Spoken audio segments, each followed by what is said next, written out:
राज्याचे उपमुख्यमंत्री एकनाथ शिंदे यांनी आज कोयना जलाशयावर उभारण्यात येत असलेल्या तापोळा ते दरे गाव जोडणाऱ्या महत्त्वाच्या पुलाची पाहणी केली। गेल्या 2 वर्षांपासून सुरू असलेल्या या पुलाचे काम आता अंतिम टप्प्यात आले असून लवकरच हा पूल नागरिकांसाठी खुला होणार आहे। या पुलामुळे दुर्गम भागातील अनेक गावांचा प्रवास मोठ्या प्रमाणात सुलभ होणार असून वेळ आणि अंतर दोन्हीचीही बचत होणार आहे। विशेष म्हणजे पर्यटन वाढीच्या दृष्टीने हा पूल अत्यंत महत्त्वाचा ठरणार असल्याचे उपमुख्यमंत्री शिंदे यांनी स्पष्ट केले। यावेळी बोलताना अशाच प्रकारचे आणखी 2 पूल मंजूर करण्यात आले असून लवकरच त्यांच्या कामालाही सुरुवात होणार असल्याची माहिती त्यांनी दिली। कांदाडी खोऱ्यात 2 ते 3 पूल नवीन तयार होत आहेत आणि बऱ्यापैकी एक पूल तर होत आलेला आहे। कनेक्टिव्हिटी वाढणार आहे। कांदाडी खोरं पुन्हा एकदा जो भाग आहे साताऱ्याला जोडला जाणार आहे। कोयना धरणावरचे हे मोठे पूल आणि तुमचे महत्त्वाकांक्षी पूल आहेत, तुमचे काय सांगाल याच्याबद्दल? खरं म्हणजे हा पूल आता कंप्लीट होतो आहे।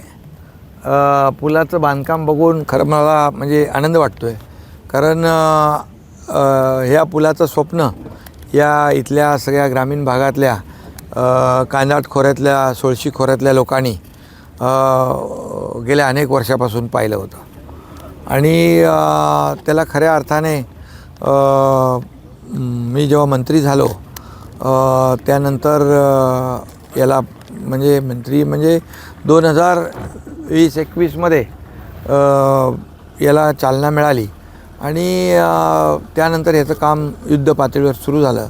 आज हा पूल जवळपास 28 ते 30 किलोमीटरचा वळसा जो आहे तो लोकांचा वाचवणार आहे आणि महाबळेश्वरमधून आलेले प्रवासी त्यांना जे इकडे पलीकडे कांदाट खोऱ्यात सोळशी खोऱ्यात खेडपर्यंत खोपी खेड रत्नागिरी या भागात कोकणामध्ये जे जावं लागतं ते जेव्हा हे पाणी कमी होतं खाली जेव्हा उतार होतो आणि जेव्हा पाऊस सुरू होतो त्यावेळी इथली वाहतूक बोटींची बंद असते आणि मग त्यावेळेस लोकांची गैरसोय होते। मग इकडे पावसाळ्यामध्ये येणं जाणं फार अतिशय कठीण आणि चॅलेंजिंग लोकांना या ठिकाणी असायचं।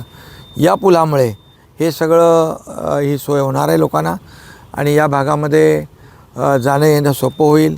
वळसा जो मोठा घालून जावं लागायचं तो वेळ वाचेल आणि थेट गाडी या पुलावरून मला वाटतं 1-1.5 महिन्यामध्ये 2 महिन्यामध्ये हा पूल कंप्लीट होऊन जाईल आणि पावसाळ्यामध्ये होणारा जो काही गैरसोय लोकांची आहे ती दूर होणार आणि लोकांचं जीवनमान जे आहे त्याला एक हातभार या ठिकाणी लागेल। या पुलाचं वैशिष्ट्य आहे हा पूल जसं आपण सीलिंग केला केबल स्टेडवर तसा हा केबल स्टेडवर आहे। पहिला साधा घेतला होता, नंतर तो चेंज केला आणि केबल स्टेडवर हा पूल तयार झालेला आहे। याच्यामध्ये हे सगळं कोयनेचं बॅकवॉटर असल्यामुळे इथं तापोळ्यात पर्यटक येतात आणि या पर्यटकांना देखील हे सगळं विहंगम जे दृश्य आहे, निसर्ग आहे, पाणी आहे, नदीचं बॅकवॉटर आहे, याचा आनंद घेता आला पाहिजे म्हणून आम्ही त्याच्यामध्ये विविंग गॅलरी देखील ॲड केली। आता या विविंग गॅलरीमध्ये जवळपास ॲट अ टाईम 400 लोक पर्यटक एका वेळेस या संपूर्ण विविंग गॅलरीमधून या निसर्गाचा आनंद घेतील आणि पर्यटनाला देखील यामुळे चालना मिळेल। आता थेट गाडी आता पूर्वी पलीकडे जायचं असेल कांदाट खोऱ्यामध्ये सोळशी खोऱ्यामध्ये तर मग बोटीशिवाय पर्याय नव्हता आणि मग आता थेट गाडी घेऊन आपल्या गावामध्ये इकडचे जे चाकरमानी आहेत तिकडचे ग्रामस्थ आहेत ते जातील आणि या पुलामुळे महाबळेश्वरमधून आलेला तापोळ्यात माणूस तो थेट या इथून खेडमध्ये जाऊ शकतो, खेडमधला माणूस इथे येऊ शकतो। अशा प्रकारचे या पुलाचं वैशिष्ट्य आहे आणि लवकरच हा पूल खुला होईल आणि लोकांसाठी या भागातल्या पर्यटनासाठी या भागातल्या विकासासाठी हा पूल वरदान ठरेल। कोकणासाठी पण इकडून साताऱ्याकडून जो संपर्क होणार आहे तो मोठा ह्या पुलाच्या माध्यमातून आपण आता एक पूल आता येताना पाहिला तो कोकण आणि पश्चिम महाराष्ट्र सातारा याला जोडणारा दुवा आहे। तो खेडमधून रघुवीर घाटातून खोपीतून थेट इथं येतो समोर आणि इथून बामणोलीमध्ये समोर गेला का तो सरळ थेट साताऱ्याला जोडला जाईल। त्यामुळे पुणे बेंगलोर हायवे आणि मुंबई गोवा हायवे हे एशियन हायवे जे आहेत यांना जोडणारा हा मधला पूल जो आहे तो त्याचंही काम सुरू आहे आणि तो मला वाटतं डिसेंबर 27 ना हो डिसेंबर 27पर्यंत त्याचं देखील काम पूर्ण होईल आणि तो देखील कनेक्टिव्हिटीच्या माध्यमातून कोकण आणि पश्चिम महाराष्ट्र जोडणारा एक मोठा दुवा त्या कनेक्टिव्हिटीच्या माध्यमातून पुलाच्या माध्यमातून होईल. कारण जे अंतर 3-4 तासाचं अंतर ते तुम्हाला फक्त 1 तासामध्ये साताऱ्यातला माणूस थेट कोकणामध्ये त्या ब्रिजच्या माध्यमातून जाईल आणि तो ब्रिज त्यासाठी उपयुक्त ठरेल.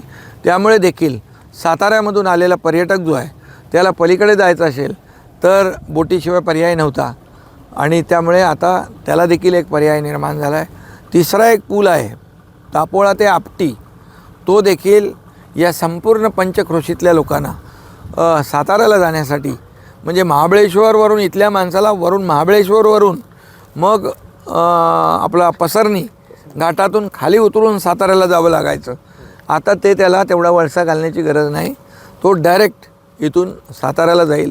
त्यामुळे त्याची देखील वेळेची बचत होईल आणि मोठ्या प्रमाणावर जे पर्यटक येतात या पर्यटकांना आपल्या वाहनातून थेट जिथं जायचं आहे तिथं ते लोक जाऊ शकतात आणि यामुळे या भागातल्या लोकांना पर्यटनाच्या माध्यमातून रोजगार उपलब्ध होईल. ते जे इथे आमचा जो काही आमच्या महायुती सरकारची संकल्पना आहे की इथला ग्रामस्थ इथला तरुण रोजगारासाठी आपलं गाव सोडून मुंबई ठाणे इतर शहरांमध्ये त्याला जाण्याची जी काही पाळी येते या सर्व इन्फ्रास्ट्रक्चरमुळे या पायाभूत सुविधांमुळे या पुलांमुळे आणि इथल्या पर्यटनामुळे बिलकुल त्यांना इथेच रोजगार मिळेल, पर्यटन वाढेल. त्याचबरोबर आम्ही काल आपण एक पाहिलं रोपवे मुनावळेमध्ये वॉटर स्पोर्ट्स चालू झालेले आहेत आणि मुनावळेपासून छत्रपती शिवाजी महाराजांच्या काळातला वासोटा किल्ला जो आहे त्या वासोटा किल्लापर्यंत नागेश्वरवरती आहे मंदिर, तिथपर्यंत रोपवे देखील आपण मंजूर केलेला आहे. त्यामुळे मोठ्या प्रमाणावर इथं पर्यटक येतात आणि त्याचा देखील त्यांना फायदा होणार आहे. अनेक आमदार खासदार झाले, मुख्यमंत्री झाले, तुम्ही त्यानंतर कांडवती खोऱ्याकडे आता मोठ्या प्रमाणावर प्रगतीच्या दिशेने वाटचाल करताना पाहायला मिळतं. नाही, खरं म्हणजे कनेक्टिव्हिटी महत्त्वाची आहे, रस्ते महत्त्वाचे आहेत, पूल महत्त्वाचे आहेत. आता नदीवर आपल्याला जर कनेक्टिव्हिटी करायची असेल तर अशा प्रकारच्या पुलांची आवश्यकता आहे आणि अत्याधुनिक पद्धतीने हे पूल तयार होत आहेत आणि या गावागावात आपण पाहिलं असेल की रस्त्यांचं जाळं निर्माण झालेलं आहे. त्यामुळे जर तुम्हाला विकास करायचा असेल तर कनेक्टिव्हिटी महत्त्वाची आहे, चांगले रस्ते महत्त्वाचे आहेत. आता आपण म्हणतो की शहराकडून गावाकडे, तर या ठिकाणी मी आपल्याला सांगू इच्छितो अनेक लोक जे कोयना धरण झाल्यानंतर अनेक ठिकाणी पुनर्वसित झाले, त्यांचं हे सगळं इन्फ्रास्ट्रक्चर बघून इथल्या सोयीसुविधा बघून ते पुन्हा इकडं गावाकडे वळू लागलेत. हीच आमची खऱ्या अर्थाने एक अचीवमेंट आहे आणि खऱ्या अर्थाने मला ते काम करण्याची संधी मिळाली. मंत्री म्हणून मी काम सुरू केलं. मुख्यमंत्रीपदाच्या माझ्या कारकिर्दीमध्ये देखील अनेक प्रकल्प या संपूर्ण राज्यात जसे केले तसे या भागात हा कसा म्हणजे आपण पाहिलं तर हा दुर्गम भाग आहे, हा जावळीचा खोरा आहे. महाबळेश्वर तालुका, जावळी तालुका हे छत्रपती शिवाजी महाराजांच्या पदस्पर्शाने पावन झालेली भूमी आहे. आज जर पाहिलं तर घनदाट जंगल आहे आणि अशा या ठिकाणी लोकांना तुम्ही सोयीसुविधा दिल्या तर निश्चितपणे त्यांचं जीवनमान उंचावेल आणि म्हणून मला आनंद आहे, समाधान आहे की या ठिकाणी हे सगळं पायाभूत सुविधा पूर्ण होत आहे. साहेब, मुख्यमंत्री असताना मला आठवतं आहे तापोळ्याच्या समाज मंदिरामध्ये लोकांची मागणी होती, भाषणं मी ऐकली होती स्वतः. त्यामध्ये ह्या भागाचे भूमिपुत्र म्हणून लोकांनी ब्रिजची मागणी केली होती, पण तुम्ही आता एक नाही 3 ब्रिज दिलेला आहे ह्या भागाचे भूमिपुत्र म्हणून आणि जो एक काम ठरवलं ते पूर्णत्वास येतंय त्याचा आनंद किती मोठा कशा शब्दात सांगाल थोडं? मला मंत्री, मुख्यमंत्री, उपमुख्यमंत्री म्हणून यापेक्षा मी या भागातला भूमिपुत्र आहे याचा मला आनंद आहे आणि ज्या इथल्या ग्रामस्थांनी जी मागणी माझ्याकडे केली ती मागणी मी पूर्ण करू शकलो, त्याचा पाठपुरावा करून त्याचं सगळं नियोजन करून आणि याचा मला भूमिपुत्र म्हणून निश्चित आनंद आहे. आणि म्हणूनच आपण पाहिलं की त्यांनी एक पुलाची मागणी केली होती, पण या ठिकाणी 3 पूल तयार झालेत, कारण ते आवश्यक आहेत. कारण तुम्हाला शेवटी कोकण आणि पश्चिम महाराष्ट्र जोडणं आवश्यक आहे, तरच तुमचं दळणवळण यंत्रणा ज्याची सुदृढ आहे, कनेक्टिव्हिटी ज्या तालुक्याची, जिल्ह्याची, शहराची चांगली आहे, त्याचा विकास भरभराटी म्हणजे विकास गतीने होतो, वेगवान पद्धतीने होतो. त्यामुळे आज पाहिलं आपण तर लोकांना कधी असं वाटलंही नव्हतं की इतके रस्ते होतील, इतके पूल होतील, इतके प्रकल्प होतील, इतके आज आपण पाहिलं तर मुनावळ्यासारखं वॉटर स्पोर्ट्स होईल, इथे आज रोपवे होईल. आज उतेश्वरला आपण पाहिलं तर उतेश्वरला देखील फार मोठं मंदिराचं काम सुरू आहे.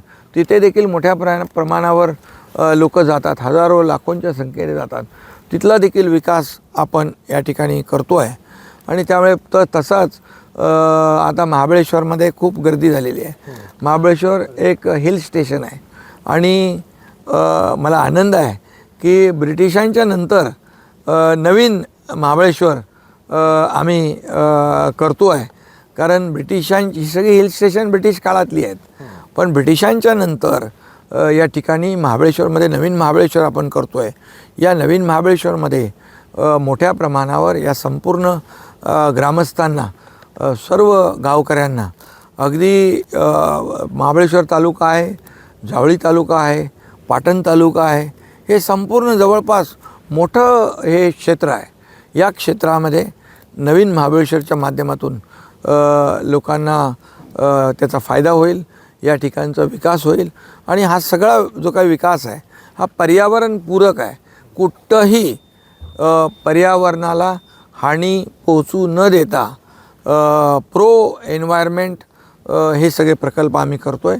निसर्गाचं सौंदर्य टिकवून आज नदीचं पाणी आपण जर पाहिलं तर तुम्हाला एक ड्रॉप देखील तुम्हाला प्रदूषित दिसणार नाही. हे याचं वैशिष्ट्य आहे. आणि त्यामुळे सगळीकडे घनदाट जंगल आहे आणि हे कायम राखून हे इथलं प्रदूषणमुक्त एक आपण जर पाहिलं तर हा परिसर जो आहे हा असाच टिकवला तर भविष्यामध्ये या ठिकाणी मोठ्या प्रमाणावर लोक सुखी होतील, समाधानी होतील, सर्वसामान्य माणसाचं जीवनमान बदलेल. याचा आनंद मला खूप आहे. आपल्या तालुक्यातील जिल्ह्यातील बातम्या सर्वप्रथम पाहण्यासाठी आजच सातारा न्यूजला यूट्यूब चॅनलवर सबस्क्राईब करा, लाईक करा, शेअर करा आणि बेल आयकॉन प्रेस करायला विसरू नका.